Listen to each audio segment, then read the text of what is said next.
Silahkan dipresentasikan. Ini Mas Fajar, Mbak Tiara, ini berkaitan dengan Crohn disease ya. Jadi teman-teman yang lainnya mungkin bisa memperhatikan kalau kita mungkin banyak kenal Crohn disease di daerah kolorektal, tapi ada kasus-kasus juga nih karena Crohn itu bisa mengenai sistem GI semuanya. Nah, ini sebagai gambaran dan manajemen yang mungkin akan bisa kita aplikasikan di semua bagian dari GI tract. Silakan, waktu 15 menit, nanti kita lihat kondisinya. Terima kasih. Ya, terima kasih Dokter Yuda untuk kesempatannya. Selamat pagi, teman-teman dokter sekalian. Perkenalkan, saya Tiara Oktavia Saputri, residen bedah mulut dan maksilofasial. Kemudian nanti ada 3 teman saya, Dokter Fajar, Dokter Fuad, dan Dokter Iskan. Kami akan menjelaskan yang pertama mengenai tinjauan pustaka mengenai kondisi, kemudian yang kedua nanti ada manajemen ERAS tentang kasus di bedah mulut. Nah, ini yang pertama adalah kondisi. Jadi kondisi ini merupakan kondisi peradangan kronik terus-menerus yang dapat mempengaruhi saluran cerna di semua bagian dari mulut sampai anus. Nah, penyakit ini merupakan bagian dari inflammatory bowel disease. Kemudian insidensi dan prevalensi dari kondisi ini semua usia, punya usia 30-40 tahun, laki-laki dan perempuan. Kemudian dengan insidensi di Eropa itu 12,7%, Asia 5%, Amerika Utara 20,2%. Kemudian prevalensi dari penyakit ini adalah pada area urban lebih banyak daripada rural, kemudian negara maju lebih banyak daripada negara berkembang. Prevalensi IBD di Indonesia adalah 1,16 sampai 26,5% dengan kondisi 1 sampai 10,2%. Kemudian etiologinya belum diketahui secara pasti, namun ada beberapa faktor pencetus. Yang pertama adalah karena infeksi spesifik yang persisten, kemudian fungsi badan mukosa terganggu, mikroorganisme patogenetik, kemudian ada kondisi autoimun. Gejala dari kondisi sendiri bisa berupa diare, nyeri abdomen, penurunan berat badan, nyeri sendi, dehidrasi, mual, sariawan, kemudian ada rectal bleeding. Kemudian manifestasi kondisi, jadi salah satu manifestasi kondisi ini juga bisa muncul di rongga mulut. Salah satunya adalah dalam bentuk pembengkakan bibir, kemudian ada ulkus, aphthous leg ulcer, kemudian mucosal duct, hiperplasi gingiva, cracked lip, stomatitis angularis. Nah, ini beberapa oral manifestation dari kondisi. Ada pembengkakan di bibir maupun di fasial, ini yang paling sering muncul. Kemudian ada ulkus di area mulut, kemudian bisa juga muncul mucosal duct, kemudian probestoning, kemudian gingivitis, angular cheilitis seperti di gambar ini, kemudian Stanghorn apparence. Kemudian pemeriksaan dan diagnosis dari kondisi adalah yang pertama mengumpulkan informasi riwayat medis, pemeriksaan fisik baik secara general dengan tanda-tanda vital, kemudian pemeriksaan abdomen dan rectal torture, kemudian pemeriksaan penunjang, pemeriksaan darah lengkap, histologi, feses, kolonoskopi, pemeriksaan radiologi dan serologi. Pemeriksaan feses sebelum membuat diagnosis definitif dari IBD idiopatik dilakukan kultur feses untuk mengevaluasi adanya leukosit ova maupun parasit. Kemudian dilanjutkan dengan kultur bakteri patogen. Kemudian pemeriksaan untuk Clostridium difficile dilakukan pada pasien dengan kolitis yang meluas. Kemudian pemeriksaan darah lengkap berguna sebagai indikator aktivitas penyakit. Anemia sering terjadi karena kehilangan darah yang akut maupun kronik atau karena malabsorpsi. Kemudian leukosit tinggi, kemudian jumlah platelet dapat sedikit meningkat jika terjadi inflamasi akut, khususnya jika terjadi perdarahan pada saluran pencernaan. Laju endap darah merupakan penanda terjadinya inflamasi, akan terjadi peningkatan nilai LED. Kemudian endoskopi merupakan prinsip utama dalam pengelolaan pasien dengan penyakit inflamasi saluran cerna sebagai penentu diagnosis awal, kemudian menentukan lokasi lesi dan aktivitasnya, dan memonitor respon dari terapi. Endoskopi pada kondisi menunjukkan gambaran kolitis segmental atau skip lesion, tidak adanya lesi di dektum, sebagian besar lesi di ileum terminalis, kemudian adanya saluran fistula dan penyakit anal maupun perianal. Selain itu juga terdapat gambaran ulcerasi maupun gallstone. Kemudian pada pemeriksaan biopsi, spesimen biopsi lesi di mukosa mulut dan usus biasanya hanya diambil pada jaringan mukosa superficial, sehingga sering sulit menegakkan diagnosis hanya dengan pemeriksaan histologi saja. Kondisis melibatkan seluruh dinding intestinal, tidak hanya pada mukosa dan submukosa seperti yang terjadi pada ulcerative colitis. Pada gambaran PA terlihat adanya granuloma, merupakan ciri khas dari kondisis. Kemudian secara radiologi, upgrade case dan serial abdomen. Modalitas ini untuk melihat ada tidaknya tanda obstruksi, evaluasi kolon yang edem dan irregular, pneumatosis coli dan tanda megakolon toksik. Kemudian barium enema, pasien meminum barium, kemudian dilakukan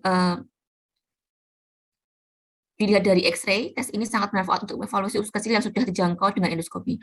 Kemudian CT scan merupakan modalitas yang ideal untuk menentukan apakah pasien memiliki abses dan bisa digunakan sebagai panduan untuk mendrainase abses. Kemudian pemeriksaan serologi, anti-Saccharomyces cerevisiae, antibodies dapat ditemukan pada pasien kondisis.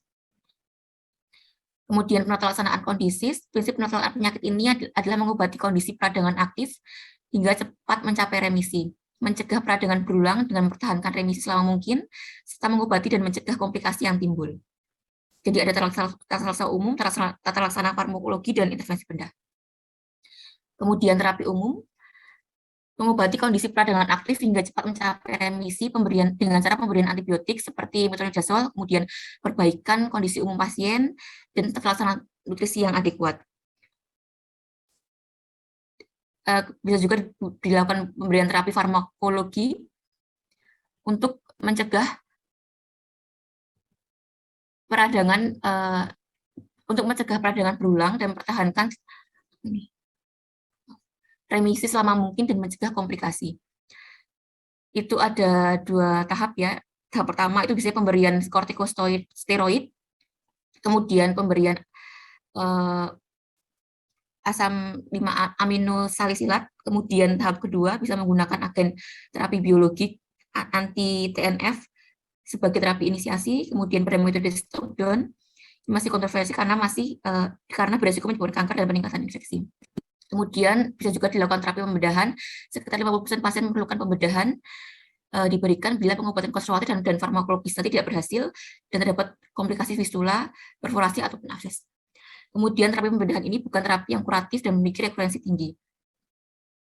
Pasien dengan struktur sikatrik yang sangat pendek dapat dilakukan strukturoplasti bowel sparing.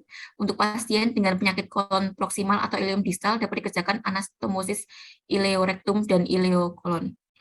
Kemudian pasien dengan fistula perianal yang parah dapat dilakukan dengan diverting ileostomi atau kolostomi. Nah, ini contoh kasus pada jurnal yang kami ambil, merupakan kondisi yang bermanifestasi di rongga mulut, atau bisa disebut dengan oral kondisis, ditemukan pada 0,5 sampai 37% total keseluruhan kasus yang dilaporkan. Salah satu kasus yang dilaporkan dalam jurnal ini adalah kasus kondisis yang bermanifestasi di rongga mulut dan berhasil dirawat dengan terapi biologis. Nah, ini laporan kasus seorang laki-laki usia 23 tahun datang ke klinik gigi General University yang dikeluhkan adanya sariawan sejak 3 bulan yang lalu pada mukosa pipi. Sebelum ori sampai ke area gigi molar. Kemudian pasien memiliki riwayat psoriasis sejak 9 tahun yang lalu, pasien memiliki riwayat penurunan berat badan hingga 25 kg, signifikan dan diare terus-menerus. Kemudian dilakukan biopsi pada dasar ulkus daerah bukalnya, ditemukan sel-sel granulasi inflamasi diffuse dengan histiosit dan sel-sel inflamasi kronis. Pada awalnya diberikan medikasi dexamethasone 0,1 mg dalam bentuk obat kumur selama 3 hari. Kemudian pasien dirujuk ke ahli gastroenterologi dan didapat pemeriksaan CRP dan LED-nya meningkat. Kemudian HP menurun sampai dengan 5.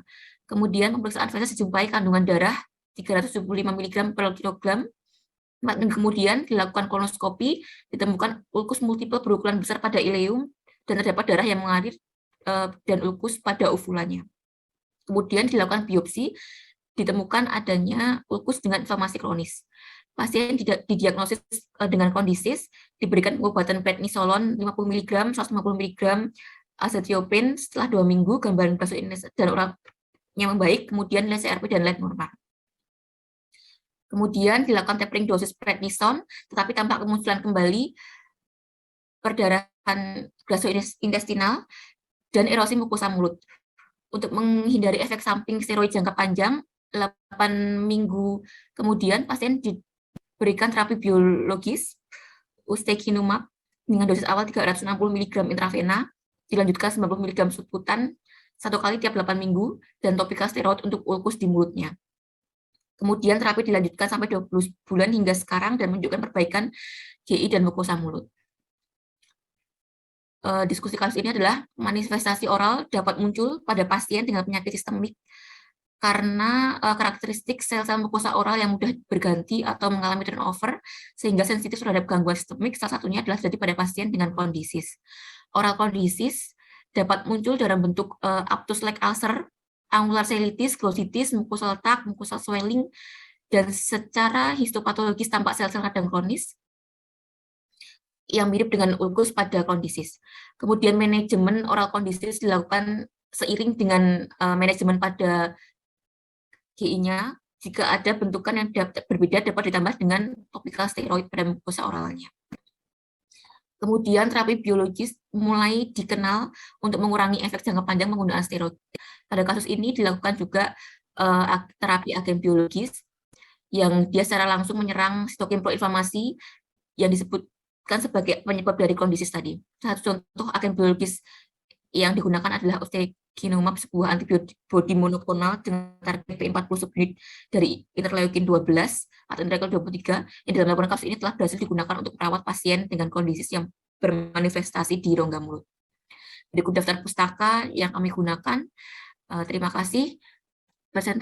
Cukup sekian presentasi dari saya. Mungkin dapat dilanjutkan dulu presentasi oleh Dr. Fuad mengenai manajemen eras pasien di bedah mulut. Terima kasih, dokter. Terima kasih. Mungkin ini kita bahas dulu ya, dokter ya. Kasus yang menurut saya bagus. Jadi mungkin dari teman-teman bedah nanti kita diskusikan juga, silakan. Jadi Crohn's disease ini kalau kita kenal sebagai kronik inflamatori ya. Jadi inflamasi yang terus-menerus. Berapa bilangnya ini penyakit yang tidak bisa disembuhkan ya. Artinya pemberian steroid dan antiinflamasi yang lain itu hanya untuk mengurangi progresivitas dari terapi, dari penyakitnya dan juga mengurangi simptom-simptomnya. Mungkin kalau dari bedah itu paling sering, mungkin pernah lihat kasus-kasus yang kita tangani itu ada fistel intraokutan, striktur dan sebagainya. Jadi salah satu yang indikasi surgery-nya. Nah, selain yang disebutkan di rongga mulut dengan kasusnya itu mungkin akan jadi masalah. Oke, silahkan dari residen, dari trainee, kita beri kesempatan untuk bertanya tentang pasien ini. Silahkan. Ya, kalau tidak bertanya itu ada 2 pertanyaan yang artinya bisa nggak tahu sama sekali atau memang sudah sangat jelas dengan ini ya. Itu kita tolong mungkin residen dan trainee untuk mempersiapkan pertanyaan tentang Crohn's disease ini. Oke, untuk Crohn's disease sendiri yang menjadi masalah adalah berkaitan dengan penegakan diagnosis ya. Penegakan diagnosis. Mungkin bisa diulang di outline-nya ditekankan ya, bagaimana penegakan diagnosis secara klinis, secara penunjang, baik radiologis maupun yang lainnya, endoskopi, CT scan dan sebagainya, juga laboratorium. Sehingga kalau ada kasus dengan kecurigaan itu dan pemeriksaan tadi yang disampaikan itu bisa mengarahkan kita ke sana. Jadi istilahnya diringkas gitu, outline-nya apa. Silakan. Iya, terima kasih dokter untuk pertanyaannya.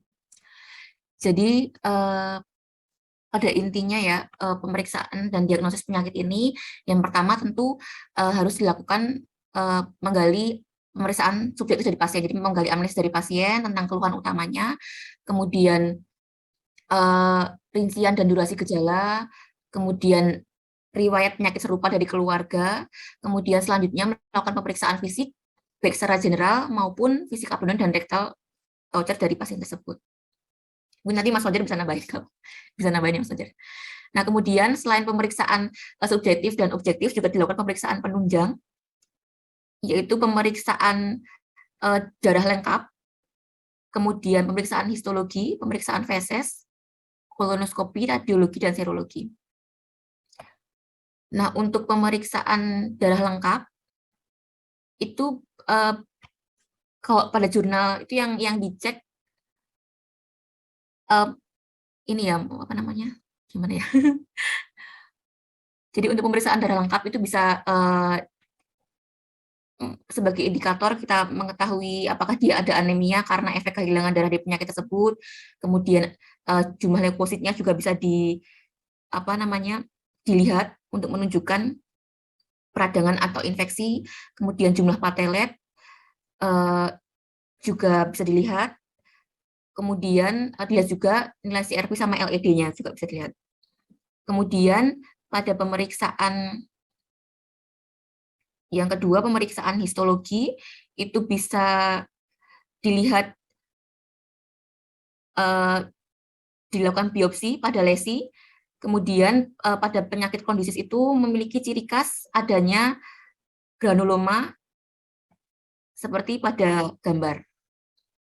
Selanjutnya, untuk selain pemeriksaan darah lengkap dan pemeriksaan histologi, juga bisa dilakukan pemeriksaan feses. Pada pemeriksaan feses ini bisa dilakukan full feses untuk mengevaluasi adanya leukosit, ova maupun parasit. Kemudian juga bisa dilakukan kultur bakteri patogen, seperti itu. Kemudian selanjutnya juga bisa dilakukan pemeriksaan kolonoskopi. Kemudian selain itu dari pemeriksaan radiologi juga bisa dilihat beberapa pemeriksaan radiologi yang digunakan. Seperti contohnya itu aprekiasis dan serial abdomen untuk melihat ada tidaknya tanda obstruksi. Kemudian bisa juga digunakan CT scan untuk menentukan apakah pasien ini memiliki abses atau tidak pada daerah abdomennya ini. Kemudian selain itu juga bisa dilakukan pemeriksaan serologi tadi. Seperti itu, Dok. Mungkin kalau dari Mas Fajar ada tambahan, Mas Fajar, silakan. Saya izin menambahkan. Jadi untuk secara ringkasnya untuk penyakit kondisis ini pemeriksaan juga menjadi dua garis besar, yaitu pemeriksaan jenis dan penunjang. Untuk jenis nanti kita gali dari subjektif dan objektifnya. Subjektif termasuk keluhan utama pasien, keluhan yang dirasakan pasien, apakah mengarah ke arah kondisis dan semacamnya. Kemudian untuk klinisnya kita cek semua GI tract-nya. Untuk yang klinis mungkin bisa dicek dari oral. Jadi adakah manifestasi oral yang bisa mengarah ke kondisi. Kemudian untuk yang bagian GI bawah atau usus dan sebagainya, kita bisa menggunakan pemeriksaan penunjang. Untuk penunjangnya yang utama adalah tetap kolonoskopi. Jadi dengan adanya kolonoskopi kita bisa melihat apakah ada ulcer atau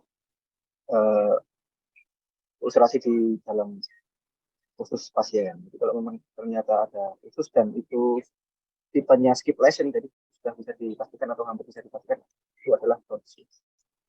Kemudian bisa dilakukan pemeriksaan penunjang yang lain. Nah, fungsinya sebagai penunjang saja, misalnya ada terangkap atau pemeriksaan radiologi. Radiologi biasanya digunakan untuk melihat adanya obstruksi atau tidak. Misalnya kalau misalnya ada obstruksi, mungkin bisa kita hilangkan kemungkinan penyebab atau kemungkinan diagnosis yang lain. Jadi bisa tegak diagnosisnya kondisis. Kemudian juga bisa dilakukan pemeriksaan biopsi dengan cara swab atau insisi biopsi, tapi untuk yang swab biasanya kurang bisa menggambarkan adanya kondisis, karena kondisis itu hingga sampai dasar mukosa. Jadi kalau misalnya cuma biopsinya superficial saja, biasanya tidak bisa menentukan apakah itu kondisi atau tidak. Jadi memang untuk pemeriksaan penunjang, setahu saya yang paling berpengaruh adalah kolonoskopinya. Begitu mungkin ada arahan atau masukan dokter, koreksi apabila kami salah. Terima kasih sebelumnya. Ya, terima kasih. Mungkin sebelum Nganu ada trainee atau residen yang mau tanya? Malam, Dok. Ya, silakan, Dok. Jadi, Dok, kalau tadi mungkin menambahkan menyambung dari Dokter Yuda, kami di daerah itu tidak ada kolonoskopi, Dok, untuk diagnosisnya. Kira-kira betul sekali tadi pertanyaan Dokter Yuda, apa yang bisa kami lakukan atau kami rujuk aja, Dok, terkait dengan diagnosis yang simpel, mudah yang bisa dikerjakan di daerah, mengingat mungkin di daerah tidak ada endoskopi, kolonoskopi maupun PA yang standby, Dok. Terima kasih, Dokter. Ya, mungkin ada jawaban.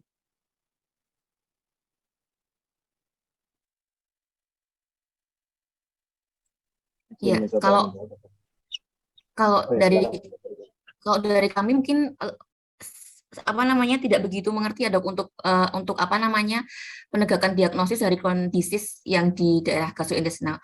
Cuman ketika itu bermanifestasi di rongga mulut, eh, misalkan ada sariawan di situ yang persisten selama kalau di kasus lebih dari 3 bulan, kemudian ada penurunan apa nih sariawan tidak sembuh-sembuh, kemudian ada apa namanya ada tanda-tanda yang mengarah pada adanya gangguan yang mempengaruhi saluran cerna, kami mungkin akan curiga jika itu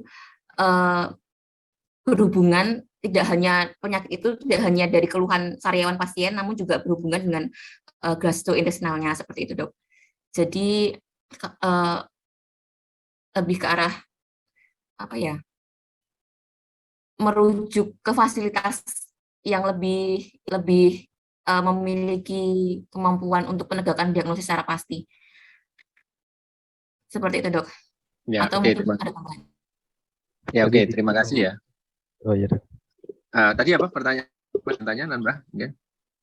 Berarti sementara untuk terapinya di daerah di tata laksana dulu, baru ditunggu 3 bulan tadi ya dok, baru dirujuk gitu dok, atau gimana dok? Kalau untuk goal standarnya memang endoskopi terkait Crohn disease dilakukan kemudian histopatologi dok. Kalau di daerah kan Sebenarnya tidak perlu menunggu dok. Jadi tadi itu karena ada keluhan sariawan 3 bulan kok tidak sembuh-sembuh, makanya kami curiganya sebenarnya itu bukan hanya keluhan di rongga mulut, tapi ada hubungan dengan penyakit sistemik lain. Kemudian dilihat dari tanda-tanda klinis lain, seperti pasien mengalami penurunan berat badan, kemudian ada pada fesesnya ketika BAB ada darahnya, kemudian dicurigai sebagai kondisi dan bisa langsung dilakukan pemeriksaan di daerah yang lebih memiliki fasilitas seperti itu. baik Ya. dok, terima kasih dok. Ya, terima kasih Dr. Wawan pertanyaannya. Jadi apa namanya? Suara saya terdengar ya? Jelas dok. Ya. Prinsipnya gini ya, kita tahu bahwa patofisiologinya adalah chronic inflammatory disease di GI tract. Jadi kronik. Jadi tentu saja kita harus pelajari gejala-gejala inflamasi yang mungkin ditimbulkannya ya. Jadi baik berkaitan dengan tampaan, kalau mulut, rongga mulut. Jadi kalau walaupun kita itu curiga di usus, di kolon, berarti kita pasti bisa lihat di anusnya, masih bisa lihat di apa namanya mulutnya. Mungkin itu maksud saya yang kita harapkan dengan kolaborasi ini. Jadi nanti dari teman-teman udah mulut sudah menunjukkan gambaran-gambaran kelainan tanda-tanda inflamasi yang mungkin bisa juga itu salah satu bagian Crohn. Termasuk nanti di anus bisa dengan anuskop atau visual di sekitar anusnya pun bisa. Itu dari tanda-tanda inflamasi. Selain itu nanti bisa juga dari tanda klinisnya. Mungkin subjektifnya tentu saja kalau pasien dengan inflamasi macam-macam ya. Mungkin mulai dari bisa nyeri, bisa demam, tergantung kalau mungkin di daerah perianal, di daerah tepi, di anusnya mungkin masih nyeri, tapi kalau di atas kan enggak. Tapi ada tanda perdarahan, mungkin anemia dan sebagainya, itu bisa BAB darah dan sebagainya, itu bisa menjadi pertanda yang bisa ditanyakan. Kemudian pemeriksaan fisik juga tadi sudah disebutkan semua ya, baik karena efek dari inflamasinya, bisa mulai dari struktur, kalau inflamasinya di permukaan, mungkin perdarahan, sampai ke ototnya, mungkin struktur, timbul granuloma dan sebagainya. Tadi di granuloma bisa juga dari pemeriksaan inspeksinya. Laboratoriumnya tentu saja yang mendukung proses-proses inflamasi tadi. Nah, kalau untuk yang lainnya, pemeriksaan-pemeriksaan yang detail, serologi dan sebagainya, mungkin masih dalam kajian penelitian yang banyak ya, dari referensi-referensi. Tapi memang kalau endoskopi, kalau di daerah yang saya sebutkan tadi oral, anal yang dengan anuskop tidak bisa, kita harus memastikan juga setelah memberikan inisial terapi mungkin harus dilihat kalau itu tidak membaik ya harus diberikan dengan diagnosa yang lebih dengan endoskopi untuk tahu yang tidak terjangkau oleh penglihatan kita. Walaupun mungkin tadi disampaikan karena proses infeksi itu kan membuat dinding sistema usus jadi irreguler, jadi penebalan dan sebagainya, bisa dilihat dengan kolon inloop dan sebagainya, mungkin bisa jadi alternatif yang kalau kolonoskopi belum ada. Oke, saya pikir untuk ini sudah cukup. Moga-moga ini memberi manfaat buat teman-teman semuanya. Kita lanjutkan dengan Eras yang akan disampaikan nanti sama waktu presentasi 15 menit yang poin-poin yang penting. Nanti dilanjutkan diskusi. Terima kasih. Siap, terima kasih dokter.